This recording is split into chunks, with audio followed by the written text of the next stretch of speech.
ఈ రోజుల్లో చదివించాలన్నా వాళ్ళ స్కూల్ ఫీజులు కానీ బుక్స్ ఫీజు కానీ వాళ్ళు సంపాదించిన సంపాదనలో 1/2% వరకు పిల్లల చదువులకే సరిపోతుంది. చాలా చక్కటి పథకం పెట్టారండి.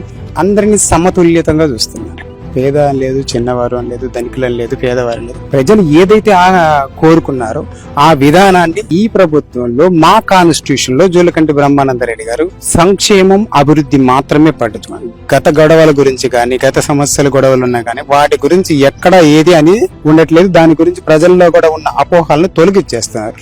ఫస్ట్ డెవలప్మెంట్, తర్వాత సంక్షేమం, అందరూ బాగుండాలి మనం బాగుండాలి అనే కాన్సెప్ట్ తో బాగా చేశారు. గత ప్రభుత్వంలో మాకు 3 పిల్లలు ఉన్నా గానీ ఒక్కళ్ళకి మాత్రమే పడ్డాయండి తల్లికి వందనం.